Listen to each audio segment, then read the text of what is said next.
মাল পার্কে যে এখানে টিকিট নিয়ে নিলাম 20 টাকা টিকিট পার হেড।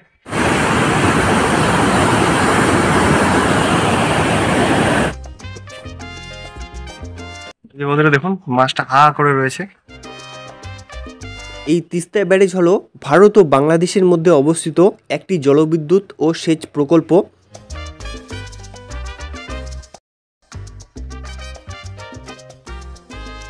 হ্যালো বন্ধুরা, কেমন আছেন আপনারা? আশা করি খুব ভালো আছেন।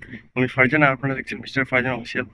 তো আমার 6 সেমিস্টার এক্সাম চলছিল 13 জুন থেকে 20 জুন অবধি, সেজন্য আমি কোনো ভিডিও আপলোড করতে পারিনি, সেজন্য সরি। মোটামুটি 1 মাস পরে আজকে ভিডিও করার জন্য হয়েছে। যে আজকে যাবো আর কি গজলডোবা। আমি যে স্টেশনে রয়েছি এটা হচ্ছে, দেখতে পাচ্ছেন, এটা হচ্ছে মাদারিহাট স্টেশন।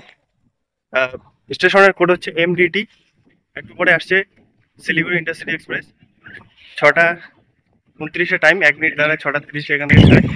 তো ট্রেনটা মোটামুটি 3-4 মিনিট লেটে ঢুকছে। এখানে আর কি কাছে চলে এসেছে, প্রায় 1-2 কিলোমিটার দূরে রয়েছে ট্রেনটা। বন্ধুরা 15768 শিলিগুড়ি ইন্টারসিটি এক্সপ্রেস নির্দিষ্ট সময় থেকে 3 মিনিট দেরিতে ঢুকছে মাদারিহাট স্টেশনে। এখানে এই ট্রেনের 1 মিনিটের অবজার্ভ হবে। বন্ধুরা উইন্ডো সিট পেয়ে গেলাম।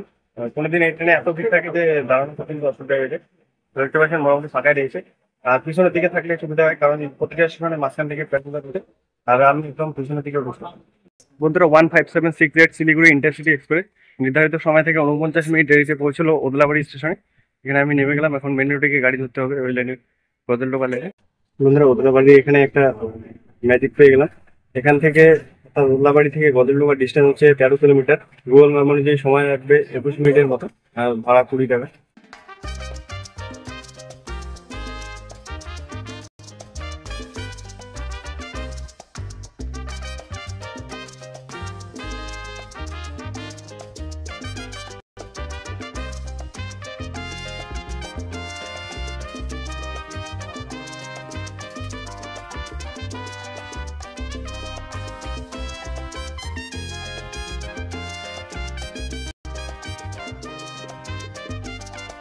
বন্ধুরা ওদলাবাড়ি থেকে 13 কিলোমিটার ডিস্টেন্স, যে দেখতে পাচ্ছেন তিস্তা ব্যারেজ গজলডোবা। আর প্রথমে একদিন পড়েছিল 20 টাকা ভাড়া, পরবর্তী এখানে 30 টাকা নাকি ভাড়া, আগে 40 টাকা ছিল। তো তুমি জানি না, বাড়ি থেকে বেরিয়েছিলাম 5:30টার দিকে। এখানে আস্তে আস্তে 10টা বেজে গেছে, 10টা 4 এখন। বন্ধুরা দেখুন এই যে ব্যারেজটা, জলটা একদম ঘোলা। এটা তিস্তা নদী। এই যে শেপেকর দিক থেকে যে করোনেশন ব্রিজের নিচে এসেছে নদীটা, ওই নদীটাই তিস্তা নদীটা। আর এখানে দেখুন কাজ হচ্ছে, সেজন্য প্রচুর শব্দ হচ্ছে, সেজন্য ওদিকে গেলাম না, একটু পরে যাবো।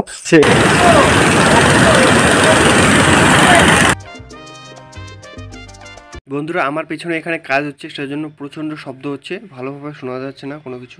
বন্ধুরা এখানে দেখুন, এখানে ব্রিজটা ড্যামেজ হয়েছে, সেজন্য ভেঙে নতুনভাবে তৈরি করা হবে। সেজন্য এগুলোকে মেশিন দিয়ে ভাঙা হচ্ছে, ভেঙে এগুলোকে নিচে ফেলে দেওয়া হচ্ছে। বন্ধুরা দেখুন এখানে মেশিন দিয়ে ভাঙা হচ্ছে, এটা হয়তো পুনর্নির্মাণ করা হবে। আর ক্যাপাসিটিটা বাড়া হবে, হয়তো ড্যামেজ হয়ে গেছে। ক্যাপাসিটি বাড়ানো হলে তাহলে এখানে অনেক ভারী বাহন চলাচল করতে পারবে।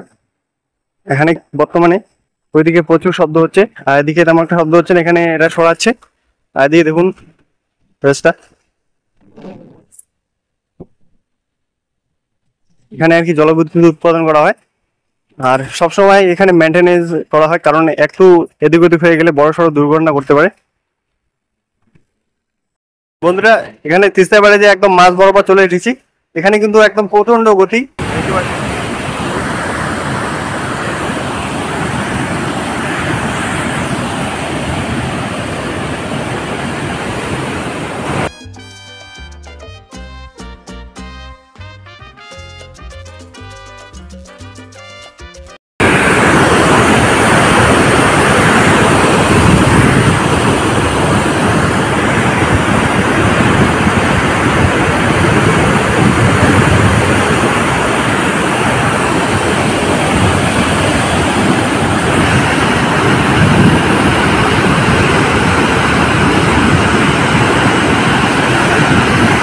বন্ধুরা এই তিস্তা ব্যারেজের লেন্থ হচ্ছে 0.93 কিলোমিটার, মানে 930 মিটার লেন্থ। আসতে মোটামুটি 18 মিনিটের মতো টাইম লাগলো। আর ওইদিকে কনস্ট্রাকশন হচ্ছে, মানে এটাকে রিবিল্ড করা হচ্ছে, যেহেতু ড্যামেজ হয়েছে। আর সবসময় মেরামতের প্রয়োজন হয়, না হলে বড়সড় দুর্ঘটনা করতে পারে। এইদিকে জলের স্রোত তেমন একটা নেই, কিন্তু মাঝখান বরাবর কিন্তু অনেক স্রোত জলের। বন্ধুরা এই যে দেখতে পাচ্ছেন তিস্তা ব্যারেজটা, আর তিস্তা ব্যারেজের সাথে এদিকে এই যে দূরে একটা ব্রিজ দেখা যাচ্ছে। ওই ব্রিজটা নদীর আগে পারাপারের জন্য তৈরি করেছে। আর এখানে তেমন একটা জল নেই, এটা একটা উপনদী বলতে পারেন, নদীটার নাম ঠিক জানি না। আর এই যে এদিকে দেখুন একটা লম্বা ব্যারেজটা, এদিকে একটা ছোট রাস্তা চলে গেছে, ওই যে দূরে ব্রিজটা, তারপরে এদিকে আরো চলে গেছে। এখানে প্রচন্ড গরম, আমাদের বাড়ির ওদিকে যেমন গরম তার চেয়ে 1-2 ডিগ্রি বেশি হবে গরম। ব্যারেজটার মাঝখান বরাবর যখন যাবে তখন কিন্তু মানে তেমন একটা গরম লাগে না, হাওয়া লাগে, কারণ উচ্চ গতিতে জল ঠিক আছে, হাওয়াটা উপর দিকে বাহিত হয়।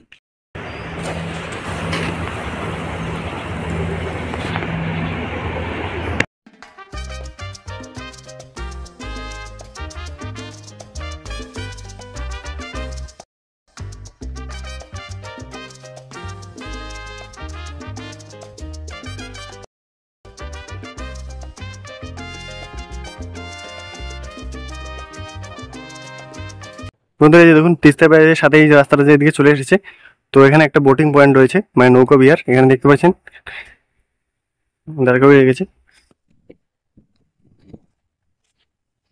আর দেখতে পাচ্ছেন রাস্তাটায় যেন ওগুলো পিছিয়ে দিয়েছে, এটা এটার নাম ঠিক জানি না, যেগুলো আর কি স্পেশাল রোড থাকে তার সাথে যে কোনো একটা ভালো মানে কোনো একটা নির্দিষ্ট একটা ভালো জায়গা থাকে, তো সেই জায়গাটা কানেক্ট করার জন্য এরকম বেশি দেওয়া হয় রাস্তাটাকে, এটা টেকসই হয় অনেকদিন। বন্ধুরা এখানে একটা বোর্ডে দেওয়া রয়েছে এই ব্যারেজটা সম্বন্ধে, আপনারা চাইলে পজ করে পড়ে নিতে পারেন, আমার তো পড়ার টাইম নেই এখন। আর এদিকে দেখুন এই জঙ্গল গাছগুলো রয়েছে, আর এখানে পোকামাকড় কিটকিট শব্দ করছে। আর এখানে কিন্তু এই জঙ্গলগুলোর ভিতর দিয়ে কিন্তু নিয়ে যাওয়া হয় বোটগুলো, অনেক সুন্দর লাগে, আমি কয়েকটা ব্লগে দেখেছিলাম কালকে। বন্ধুরা দেখুন ভিডিও কত সুন্দর লাগছে, ওই যে দূরের ব্রিজটা যেটা নদীটা পারাপার করার জন্য তৈরি করা হয়েছে। আর এদিকে তিস্তা ব্যারেজ, আর এই যে এদিকে দেখুন কত সুন্দর দূরে পাহাড় দেখা যাচ্ছে, আর উপরে মেঘ।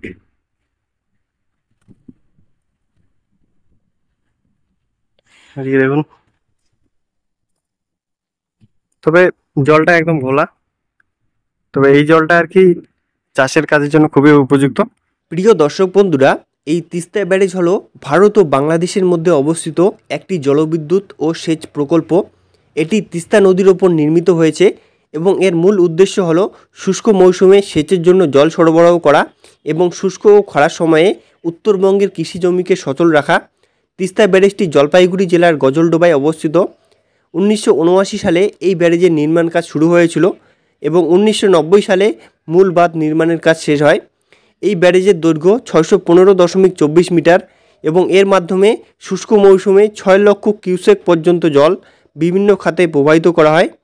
তিস্তা নদীর জল বন্টন নিয়ে ভারত ও বাংলাদেশের মধ্যে মতবিরোধ রয়েছে। ভারত গজলডোবায় বাঁধের মাধ্যমে তিস্তার জলপ্রবাহ নিয়ন্ত্রণ করে থাকে, যার কারণে বাংলাদেশের নদীর জলপ্রবাহে সমস্যা দেখা যায়। ভারত সরকার গজলডোবা ব্যারেজের গেট খুলে দিলে বাংলাদেশে হঠাৎ করে নদীর জল বেড়ে যায়, যার ফলে বন্যা পরিস্থিতির সৃষ্টি হতে পারে। বন্ধুরা ব্যারেজটা এদিকে পেরিয়ে এসে এদিকে দেখুন একটা এখানে হাতির স্ট্যাচু রয়েছে, আগে এখানে একটা নেতাজিরও স্ট্যাচু ছিল কিন্তু এখন দেখছি নেই। আর প্রচন্ড গরম এদিকে। বন্ধুরা দেখুন এখানে লেখা রয়েছে মেরামতের জন্য গজলডোবা ব্যারেজ সমস্ত যান চলাচল বন্ধ। দেখলেন যে তখন মেরামত হচ্ছে, ড্যামেজ হয়েছে ব্যারেজটা। আর এখানে 10 টন অব্দি অ্যালাউ আছে, তবে এখন যেহেতু বন্ধ আছে তখন চালু হবে, তারপরে জানা যাবে যে ক্যাপাসিটি বাড়ানো হয়েছে নাকি কমানো হয়েছে। বাংলা এবং ইংরেজি দুটো ভাষায় লেখা রয়েছে যাতে সমস্ত ভাষাভাষীর লোক বুঝতে পারে। বন্ধুরা দেখতে পাচ্ছেন এখানে নিয়ে নিলাম 1 গ্লাস 20 টাকা, এখানে আখের রস, প্রচন্ড গরম লাগছিল।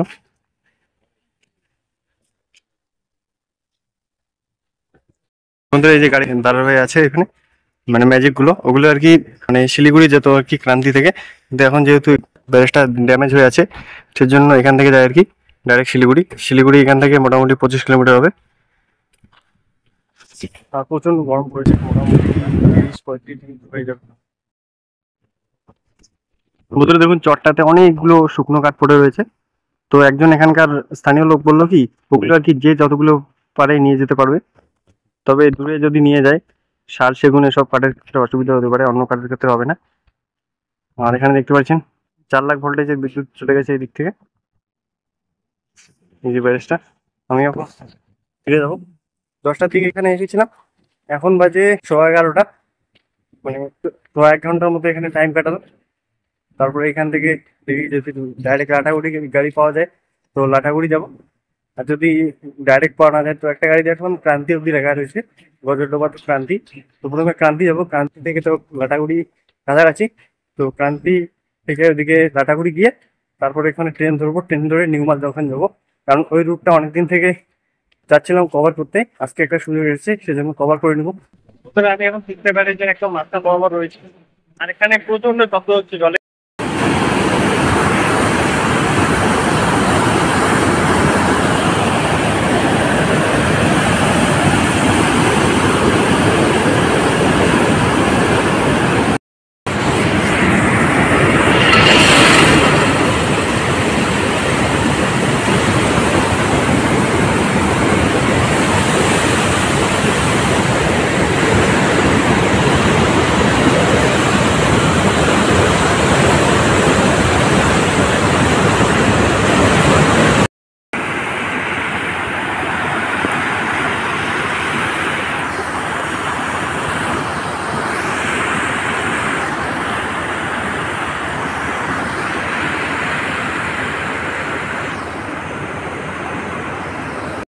যে বন্ধুরা দেখুন এখানে যে ভাঙা হয়েছে, এই ভাঙাগুলো কিন্তু এদিকে ফেলে দেওয়া হচ্ছে নদীতে। বন্ধুরা গজলডোবার এখান থেকে লাটাগুড়ি ডাইরেক্ট গাড়ি পাওয়া যাচ্ছে, এখানে ক্রান্তি অব্দি গাড়ি আছে, সময় লাগবে মোটামুটি 20 মিনিটের মতো, 15 কিলোমিটার ডিস্টেন্স এখান থেকে। এটা হচ্ছে গজলডোবা বাজার। তখন এই রাস্তাটা দিয়ে ওদলাবাড়ি থেকে এসেছিলাম, ওদলাবাড়ি এখান থেকে 14 কিলোমিটার ডিস্টেন্স, আর এদিকে লাটাগুড়ি 25 কিলোমিটার ডিস্টেন্স, আর ক্রান্তি হচ্ছে 16 কিলোমিটার ডিস্টেন্স এখান থেকে। বন্ধুরা আপনারা যে ফরেস্টটা দেখতে পাচ্ছেন এটা হচ্ছে অফালচার ফরেস্ট।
বন্ধুরা গজলডোবা থেকে এখানে ক্রান্তি আসতে মোটামুটি 8 ঘন্টার মতো টাইম লাগবে, মাত্র 16 কিলোমিটার ডিস্টেন্স। বন্ধুরা 75726 new Bongaigaon Siliguri junction demo নির্দিষ্ট সময় থেকে 1 ঘন্টা 17 মিনিট লেটে পৌঁছলো লাটাগুড়ি স্টেশন।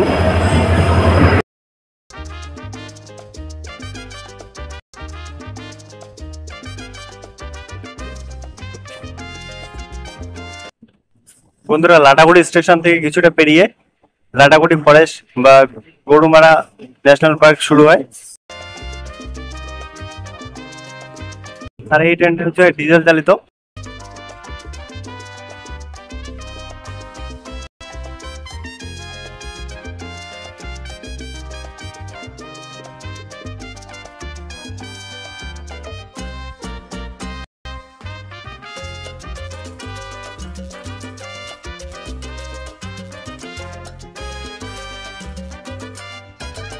বন্ধুরা উপরের রাস্তাটা হচ্ছে 31 নং জাতীয় সড়ক।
আচ্ছা, নেওড়া নদী।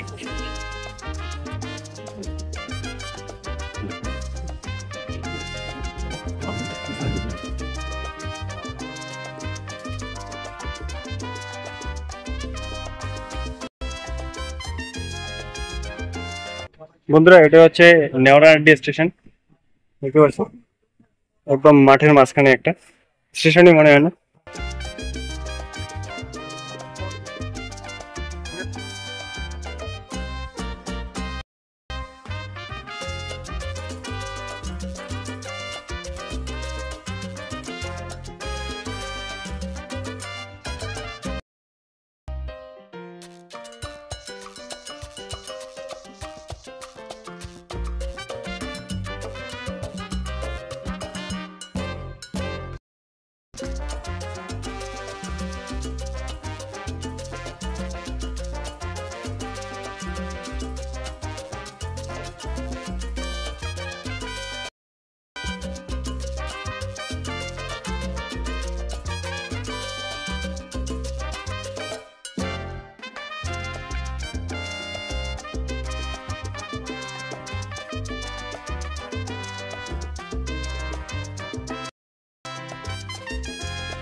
বন্ধুরা, 75726 new Bongaigaon Siliguri junction demo train নির্দিষ্ট সময় 1 ঘন্টা 12 মিনিট দেরিতে পৌঁছলো নিউমাল জংশনে। বন্ধুরা, নিউমাল জংশনের বাইরে এখানে দোকানে আসলাম, তো এখানে 60 টাকা নিরামিষ দেখতে পাচ্ছি, মানে যত খুশি তত খেতে পারবো। বন্ধুরা, এটা হচ্ছে মাল পার্ক, মানে মালবাজার উদ্যান। বন্ধুরা, মাল পার্কে এই যে এখানে টিকিট নিয়ে নিলাম, 20 টাকা টিকিট পার হেড, আর যদি কেউ উইদাউট টিকিটে যায় আর যদি ধরা পড়ে 50 টাকা ফাইন। এখানে 6টা অবধি খোলা লাগে। তো আমার ট্রেন দেরিতে আছে, তার জন্য ভাবলাম একটু এক্সপ্লোর করে নিই। আর অনেকদিন থেকে যাচ্ছিলাম এখানে আসার, কিন্তু তেমন একটা সময় হয় না। এই যে দেখুন, এখানে ট্রেন দাঁড় করে রেখেছে, ট্রেন আছে, মানে ট্রেনের যেমন লাইন থাকে এখানে লাইন নেই, এখানে চাকা রয়েছে লাইনের পরিবর্তে। আর এখানে দেখতে পাচ্ছেন পরিচর্যা করা হচ্ছে বাগানটাকে। বন্ধুরা, আমি লাটাগুড়ি ওদিক থেকে আসলাম, তো ওইদিকে বৃষ্টি হচ্ছে না। যখনই নেওড়া নদী স্টেশনটা পার হলাম, তো ওখান থেকে দেখছি বৃষ্টি হচ্ছে। আর পার্কে তেমন একটা লোক নেই এখন, যেহেতু বৃষ্টিপাত হয়েছে। আর দূরে অনেক দেখা যাচ্ছে, আর ফাঁকাই রয়েছে একদম। এই দেখুন বন্ধুরা, এখানে পার্কে যে বিছিয়ে দেওয়া রয়েছে, এই যে নিচে দেখতে পাচ্ছেন, নিশ না কি বলে এটার নাম ঠিক জানি না, তো একদম স্যাঁতস্যাঁতে হয়ে গেছে, ভিজে গেছে, একদম পিচ্ছিল হয়ে গেছে। একটু এদিকে হলে ভিজে পড়ে যেতে পারে মানুষ।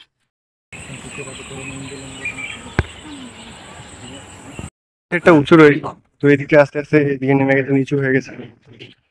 আর এখানে সবাই আর কি বয়ফ্রেন্ড গার্লফ্রেন্ড নিয়ে ঘুরছে, আমি শুধু সিঙ্গেল। আর এখানে এক পাশে একটা লিচুর গাছ রয়েছে, এখানে হয়তো কেউ থাকে। আর ওই যে ওই দিক থেকে একটা নদী বয়ে আসছে, নদীটা এদিকে চলে গেছে। এই যে দেখুন নদীর জলটা একদম ঘোলা।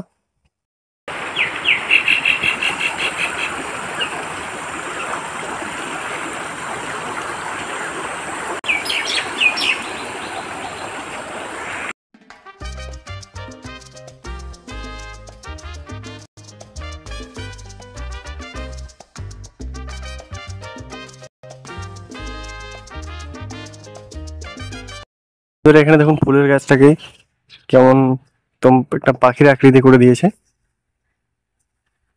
একটা ক্রিয়েটিভিটি কাজে লাগিয়েছে এখানে। আর এদিকে দেখুন রাস্তাটার উপরে এই ঝোপঝাড় দিয়ে কত সুন্দর সাজিয়েছে। এই দেখুন অনেক সুন্দর লাগছে, অ্যাঙ্গেল গুলো মানে লোহার পাতিগুলো দিয়ে মিলিয়ে দিয়েছে, তারপরে উপরে গুলো দিয়েছে। আর এখানে দেখুন বিভিন্ন প্রজাতির পাখি রয়েছে। এখানে দেখুন ফুলের গাছটাকে কেমন, এই যে দেখুন কতগুলো পাখি ছোট ছোট।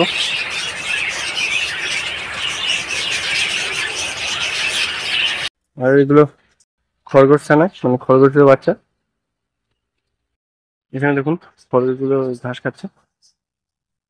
নদীটা দেখলেন, ওই নদীটা এদিকে একটা বাঁক নিয়ে এদিকে ঘুরে এসে এই যে এখানে একটা ব্রিজ তৈরি করে দিয়েছে, নদীটার জল ঘোলা রয়েছে। আর এদিকে দেখুন একটা কাঠের আকৃতির ব্রিজ, কিন্তু ওটা কাঠের না, ওটা পাকার। এখানে দেখুন বিভিন্ন প্রজাতির গাছ রয়েছে। আর গাছগুলো কবে, এদিকে দেখুন এই গাছগুলো কবে রোপণ করা হয়েছে সেই ডেটটাও দেওয়া রয়েছে, 17/7/2023। আর এদিকে গাছগুলোর নাম লেখা রয়েছে, সাথে বিজ্ঞানসম্মত নাম, এছাড়াও কি কি কাজে ব্যবহৃত হয় সেগুলোও লেখা রয়েছে। এই যে দেখুন বিজ্ঞানসম্মত নামও লেখা রয়েছে, আবার কি কি কাজে ব্যবহৃত হয় সব ডিটেলস দেওয়া রয়েছে, আপনারা চাইলে পজ করে পড়ে নিতে পারেন। আর এই আমার পিছনে দেখতে পাচ্ছেন ওখানে বিভিন্ন চারা গাছ রোপণ করেছে, সেগুলো পরিচর্যা করছে এখানকার পরিচর্যা দিয়ে। দেখুন এন্টারটেইনের এখানে জিনিস দিয়েছে, দুজন দুদিকে দাঁড়িয়ে এগুলো ঘোরায়, পায়ের একটা এক্সারসাইজ বলতে পারেন। আর এখানে দেখুন রান যে করে যে জিমে যে থাকে ওগুলো দিয়েছে এখানে। ওগুলো দেখুন কত সুন্দরভাবে পরিচর্যা করা হয়েছে, তার জন্য সুন্দর দেখা যাচ্ছে, মানে সাইজ অনুযায়ী কেটেছে।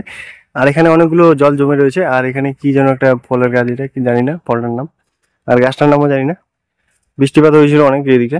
আর এদিকে দেখুন কত সুন্দর, এখানে ফটো কয়েকটা ক্লিক করলাম, মানে একজনের ধারে করিয়ে নিলাম। মানে এখানে দেখুন কলার গাছের মতো অনেকটা লম্বা একটা গাছ, হয়তো জঙ্গলি প্রজাতির কোনো কলা গাছ হবে। আর ফলগুলো দেখুন কেমন একটা আজব। এখানে দেখুন ফুলগুলোকে কেটে এমন একটা কত সুন্দর একটা গেট তৈরি করেছে, এটা ক্রিয়েটিভিটি কাজে লাগিয়েছে। এখানে দেখুন এইখানেও ওইদিকে একটা গেট রয়েছে, কিন্তু এই গেটটা বেশি ফ্যান্সি করে তৈরি করা হয়েছে। আর এখানে স্ট্রিট রয়েছে কত সুন্দর। আর পিছনে ওইদিকে এন্ট্রি, এদিকে আসতে হয়। আর 6টা অব্দি খোলা থাকে এই পার্কটা। দেখুন বেশ বড় রয়েছে, বেশ বড় কি মোটামুটি 20 টাকা টিকিট হিসেবে টিকে আছে পার্কটার সাইজ।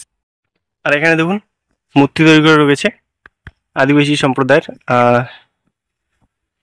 আর ওদিকে পরিচর্যা হচ্ছে। কিন্তু এখানে দেখুন বিভিন্ন প্রজাতির, মানে বিভিন্ন কি 2টো প্রজাতির ফুলের গাছ লাগিয়েছে। আর এদিকে বট গাছ রয়েছে, আর অনেক গাছ রয়েছে। এখানে হলুদ ফুলগুলো বেশি, লাল ফুলগুলো তুলনামূলকভাবে কম রয়েছে।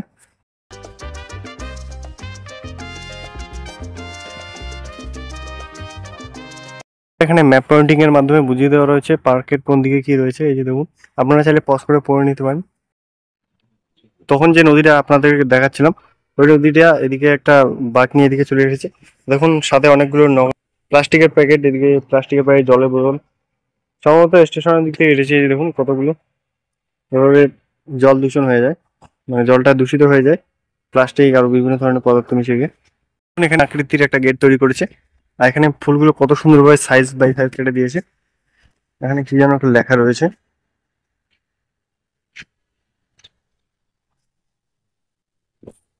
আর এদিকে বাচ্চাদের এন্টারটেইন করার জন্য এখানে বিভিন্ন ধরনের সামগ্রী দিয়েছে, দেখতে পাচ্ছেন। তখন লাটাগুড়ির ওদিকে আর গদরলোপার ওদিকে প্রচন্ড গরম লাগছে, তো সহ্য হচ্ছিল না।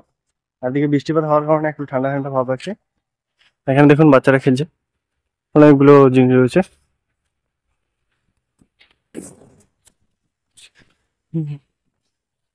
লাভ শেপের একটা এখানে মানে ফুলগুলো কেটে একটা লাভ শেপ তৈরি করেছে। এদিকে দেখুন, এদিকে বাচ্চাদের এন্টারটেইনমেন্ট প্লেস, ওটা তো দেখলাম।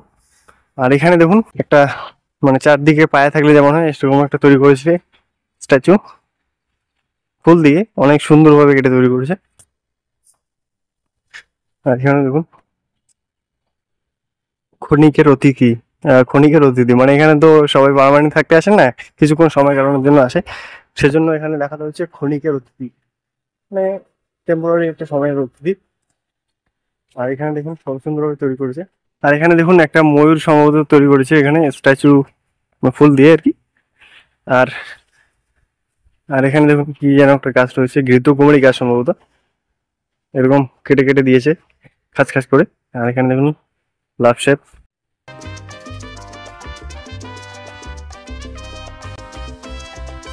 চলে গেছে বাইরে। আর এইদিকে দেখুন, আর এখানে এই যে খেলনার ট্রেনটা দাঁড়িয়ে উঠে গেছে। এখানে ভালোভাবে লক্ষ্য করলে দেখতে পারবেন এখানে লেখা রয়েছে Mal park visit again, thank you, welcome, এভাবে লেখা রয়েছে। মানে একটু ধ্যান দিয়ে দেখতে হয় তাহলে এই লেখাগুলো বুঝতে পারবেন। এই যে ঘরটা রয়েছে, এই ঘরটার এইদিকে এখানে একটি অ্যাকুয়ারিয়াম রয়েছে, দেখতে পাচ্ছেন মাছ রয়েছে।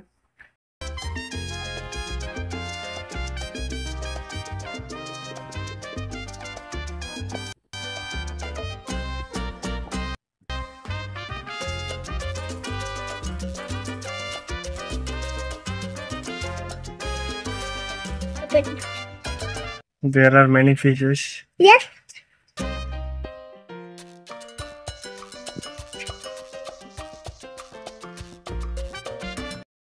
এই যে বন্ধুরা দেখুন মাছটা হা করে রয়েছে। এই বন্ধুরা দেখুন সোনালী মাছ।